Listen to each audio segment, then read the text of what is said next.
It's 10 p.m. I'm grabbing some dinner for my family. This is so like my family. Dinner at 10 p.m.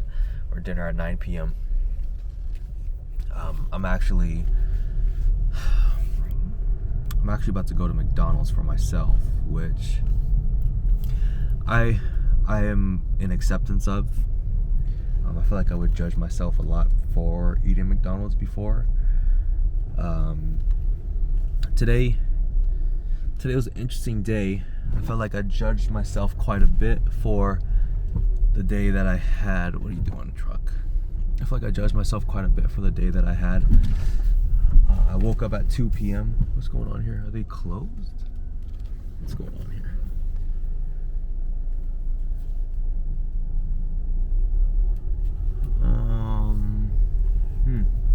It's interesting. They blocked off the entrance here for the drive-through. I don't really know what that's about. Maybe it's a sign from the universe. Do not go to McDonald's. And then my brain goes, where's another McDonald's at? So, anyway, yeah, I feel like I judged myself for the day that I had, mostly because I don't really know. Well, you know what? If I'm being honest, when I got back from my friend's party, I ended up going to sleep around like 6 a.m. I ended up going to bed kind of late, and then I'm still recovering from that. And then, you know, I feel like it's very important for myself to get rest, especially where I'm at in my life with the hyperthyroidism, on top of I don't know, dude. I'm 27. I'm still very young. At the same time, I'm no longer 21, 22, where I can get 4 hours of sleep, 5 hours of sleep, and then I would feel refreshed. And as a matter of fact, I would feel even more refreshed than I feel like I would probably have it if I got 7-8 hours of sleep. And same thing with food, right? Just 21, 22, being able to put whatever in my body and still be able just to perform optimally.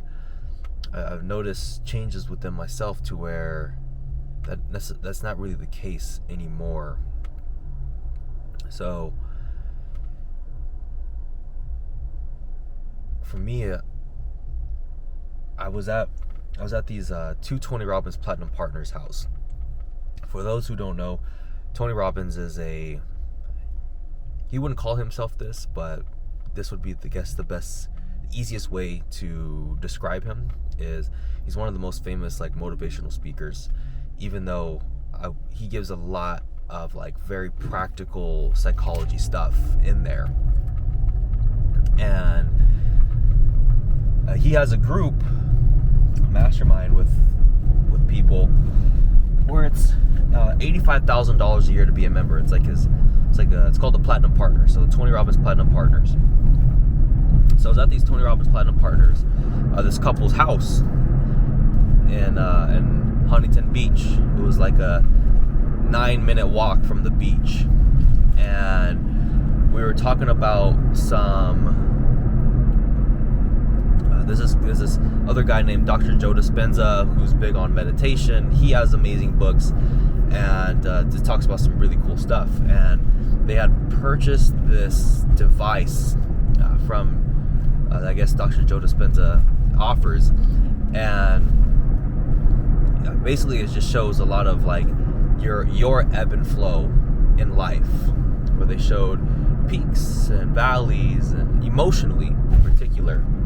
I think there's actually a couple categories, but they all, typically, or at least what I've observed and remember, because this was a couple months ago, so I wouldn't say that my memory would best serve me, but I do remember there was a couple different categories, and there's an ebb and flow. And I was sitting in the drive-thru waiting to order, and I was just like, you know what, man, like I could I can go in and try to come up with reason as to why it is that I feel the way that I do. And I can point to things, right, like the going to sleep at 6 a.m. and I was feeling very tired the next day, which was Sunday, and I went to the gym, and I pushed through, and I'm still recovering from that. I woke up at 2 p.m. today, and it was interesting because my automatic programming for myself was like, I immediately judged that, like, man, I should not be waking up at 2 p.m. And it was like 2:30 or something like that, and it's like, dude, I need to be more responsible, or whatever the thoughts that came with that, right? And I feel like I automatically accepted defeat for the day, and that's how I behaved. I didn't start my day off with yoga and meditation. I was just fucking around on the internet. I'm gonna do my yoga tonight. But yeah, I judged myself today because I didn't really get a lot done. I didn't get anything done that I wanted to do that is at least productive and moves things forward in my life. Today was just a day that I felt like I was unconscious most of the day, really leading up to this moment of the couple of minutes before I turned on this camera, and taking some breaths in the drive-through.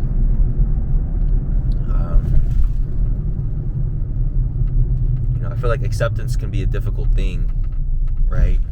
It's like, because you got to accept the good and you got to accept the not so good, and dropping expectations of how you want your life to look, and seeing myself as a work in progress. I am by no means perfect. I am by no means anywhere close to perfect. That's why I really resonate with the term artist, because an artist, you know that person is not perfect. When I think of an artist, I think of someone who is imperfect, who creates, who has the potential to create some amazing stuff. Some of the greatest artists were fucked up people. And I wouldn't necessarily say that I'm fucked up, but I will say that, I definitely have a lot of imperfections to me. There's definitely things about myself that I feel shameful about. One of them being a people pleaser. I felt like it really served me in terms of connecting with people and building relationships and having empathy. At the same time, through my life, there's been a lot of resentment that built up with different people because I was afraid to really voice my boundaries, and I was afraid to voice my opinions. And I've had some really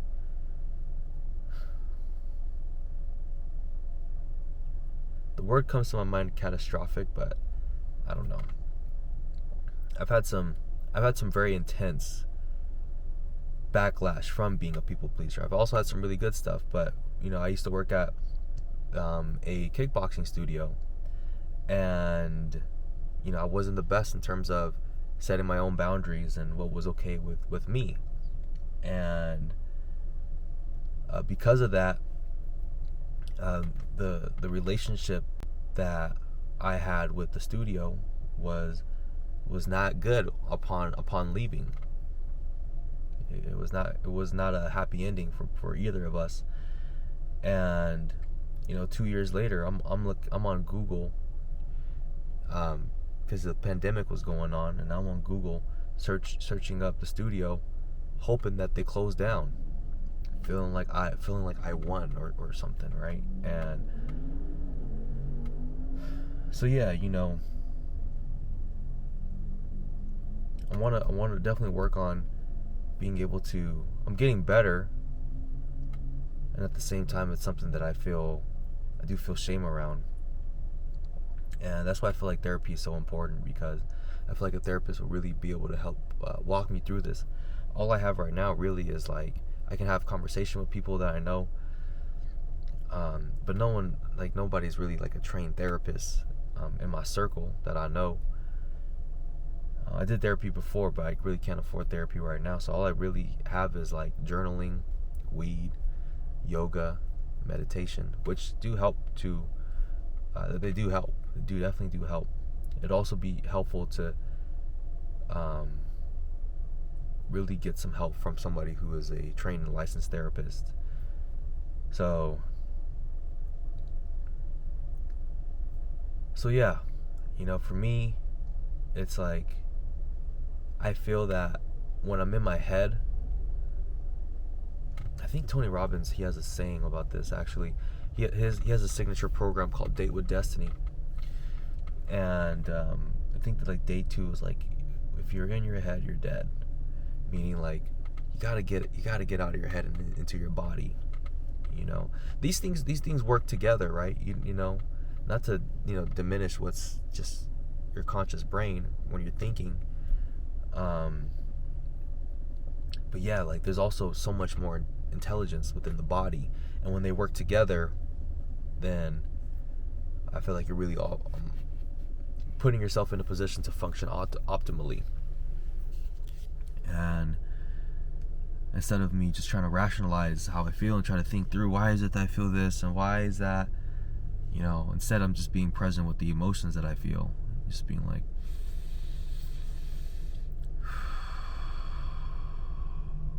okay, I feel this emotion, and that's okay. It's okay that I feel this way.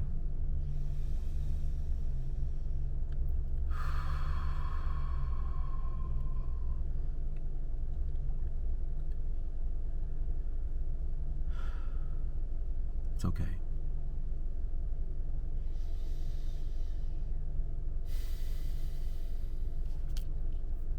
I feel like sometimes I have to be a parent to myself, like a parent to myself, and really give myself love unconditionally, and just be like, man, it's all right, man. It's all right. It's part of the human experience. So I'm still gonna enjoy this McDonald's. I've been thinking about it the last couple of days. I haven't always liked McDonald's. Like eating McDonald's. I went several years as an adult not eating McDonald's, and then when I went to the UK, what happened was I went vegan for like 30 days, and my former business partner is vegan, her family's vegan, and I was very excited about that because it's like, man, like I was eating a shitload of processed foods, and you can also eat processed foods as a vegan as well. And they are also aware just because you're a vegan doesn't necessarily mean that you are healthier.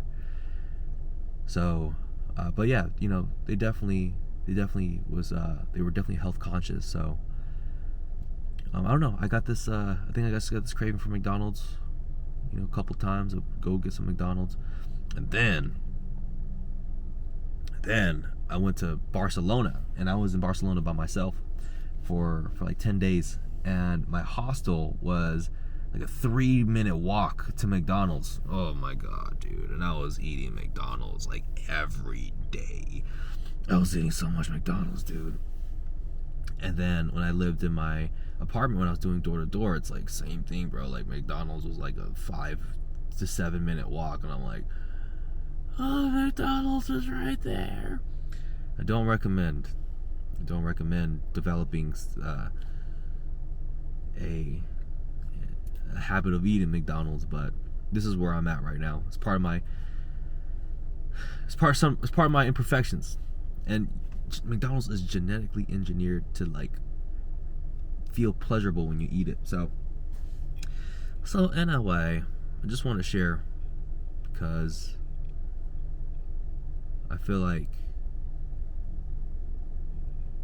sharing positives is good, but also sharing the imperfections can also be helpful, right? Because I know I'm not the only one who goes through this, each day, and For me, there's things I feel shameful about outside of being a people pleaser, right? And I'm sure people watching this, no, please go away. Please go away. No, thank you. I'm sorry, man. There's a homeless guy just came up to my car. Yeah, thank you. Take care. And let me think. I forgot what I was saying. Yeah, anyway, I feel like a lot of people go through some shit, man. And a lot of people aren't talking about that. Just being real. Just being real. That's what this is about, is just sharing the journey. So, anyway, much love.